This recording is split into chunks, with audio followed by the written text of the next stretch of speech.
welcome, Jim. Thanks for doing this interview. It'll probably be about a 15-minute or so interview. But as you know, we're going to be streaming live 2 performances of Over My Dead Body. So we thought it would be fun to interview a few of the folks attached to that project. And here you are. So I've got a couple of questions to ask you, and I'm going to show you a clip as well from the movie. From the filming of the play. You didn't tell me we've made a movie. We made a movie, and we didn't even know it. And so I'm going to have you respond a little bit to that as well. But let's just start by talking about what it was like for you to embark on a journey of participating in a world premiere play. Well, I mean, who doesn't want to do something new, right?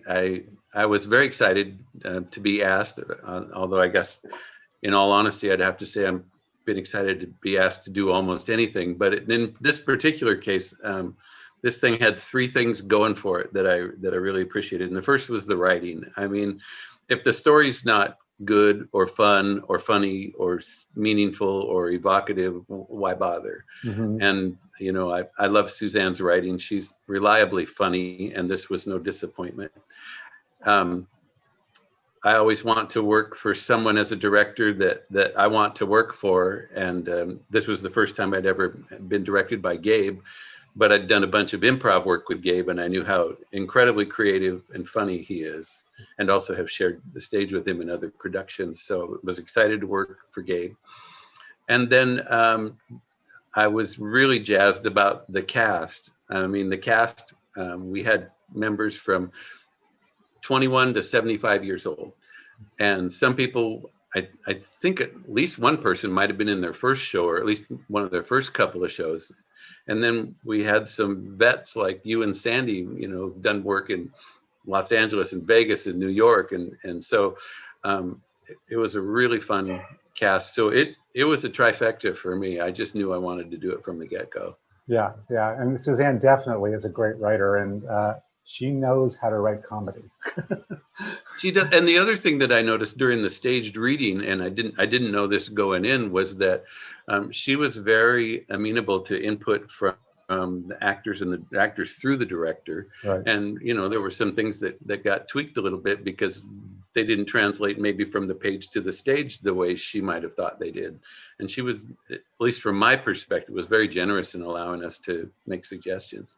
Yeah, absolutely. And, you know, that is the fun part of actually shepherding a process from the beginning, which we were lucky enough to do at OutCast, so that, you know, she presented it to us, and it had never been, other than perhaps a reading. Yeah. I'm not even sure that there was a reading before we did the reading. But, you know, we did our read through, and then we did a stage reading and put a little bit of fun and magic into that.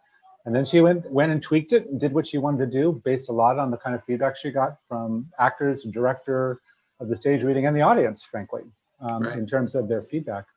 And then we got to put it up for a right, full show. So it was really a fun project, I think, all around. So let me do this. Let me show you the clip that we've chosen. And then I'm going to come back and have you respond to that a bit.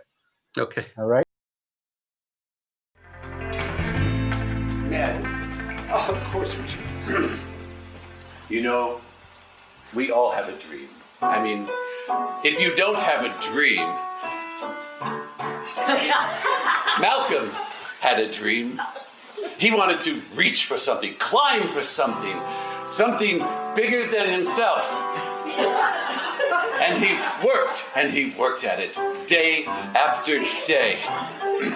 Yes, he wanted to be the best damn dead body he could be. And by golly, it was so good, he achieved that dream. Yes, he wanted to be in show business, and I admire that level of dedication and commitment. Yes, Malcolm, you will be in my thoughts and in my mind every day. I got a little carried away. And so, dear friend, goodbye. Goodbye.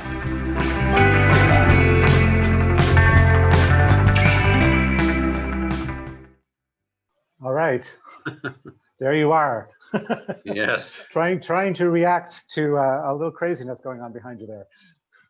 Well, it's yeah, and if people haven't seen the show, they have no idea of how ridiculously funny Sandy is as Dorothy, and how difficult it is to be downstage from her and still be being upstaged because she's so darn funny. And Right. we had played in that scene with Richard having various levels of reaction to Dorothy's appropriate playing along with his emotional thing. So I think this particular filming was one of the ones where I was encouraged to pull it back and be a little more subtle. I know it moved across a little bit more range than that over the course of the production, but it was fun. Richard got what he wanted out of the thing, which is his favorite place to be in the world, which is downstage center. Yeah. And people, when they watch this, they will certainly see a little bit more of Richard's downstage centeredness. Yeah. So talk a little bit about Richard. What can you say about the way you took on that character? Yeah. Well, the first way you get to know the character is to read the script and read the script and read the script. And then in other productions, sometimes you have the opportunity, whether you as an actor take advantage of it or not, or you may not believe in it, but to search around on YouTube or other sources and watch videos and see other director or other performers' takes on the role. I know way back when I was in high school, I played Harold Hill, and I never gave a thought to Harold Hill because I just wanted to be Robert Preston. And so that was what I tried to do. And it was, so it made it a little bit more difficult in that I had to come up with Richard completely out of my own reading and interpretation, but it was also liberating. Nobody's comparing me to somebody else who, had a different take or knocked it out of the park or whatever. And when I first read Richard, of course, the thing that's the most obvious about him is that he's a bit full of himself. And, at one point in his life, he had a right to be. I mean, he played a major role in a major musical on Broadway. Let's not forget that was 40 or 50 years ago. So the fact that he's treading the boards at the community theater now tells us that he's maybe not quite in the same place that he once was. And yet in his mind, that's still who he is. And so he could have been a fairly two-dimensional, buffoonish kind of character. And that was what I saw first. And as a comic foil, I thought he was great. And then I realized, well, this guy's still putting it out there for community theater just for the love of doing what he's doing. And then the one thing that made him fully three-dimensional to me was his love for Caroline.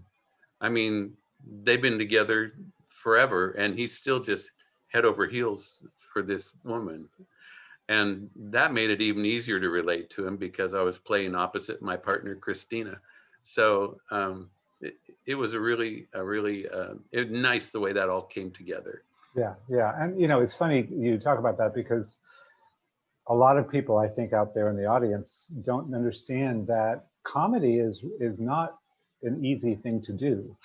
Not just in terms of the kind of timing you need, but it's easy for people to think about comedy as kind of a two-dimensional approach. And in some ways, I was talking about this when I was interviewing Gabe, who's the director, about how important it is, beyond the timing issue, for actors to make their characters three-dimensional, so they're not just a two-dimensional laugh.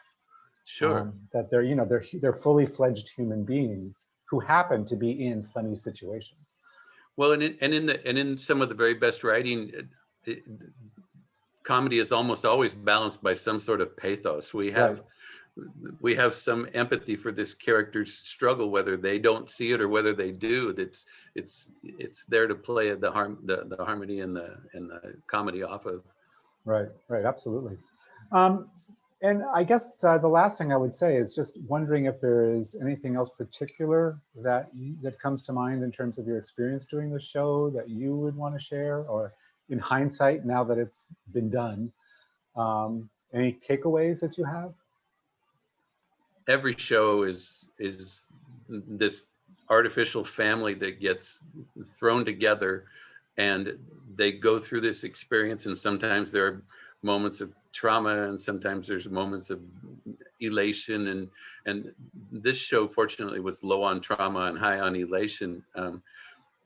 But it's just another one of those sweet communal family experiences that it's kind of sitting on a shelf, and I can reflect on it and pull it down. And you know, you probably know this better than anybody, is the little pieces of dialogue creep into your life, you know, and become catchphrases that are only known by your theater family from that show. And just the whole experience, well, we're missing it terribly right now. Yeah. I mean, these are our families when our real families are maybe a little bit farther flung. So we're definitely missing the camaraderie. It's always nice to revisit it and reflect and remember those moments. I mean, I could say to you, get down, and you know exactly what you mean. what I'm talking about. Absolutely. Yeah, it was a real pleasure. And you're right, we will, you know, right now we're in a weird space in theater in the world.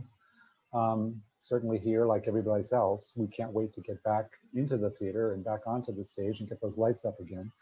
And we will, but in the meantime, you know, we're trying to find some alternative creative ways to play and to revisit, and hopefully to find some new things to do. So I really appreciate you taking the time, and thanks so much. And I hope you can tune in while we play Over My Dead Body in December, right before Christmas. Thank you for doing this, Ned. It's a glass of cool water in the desert out here. Thank you very much. Absolutely.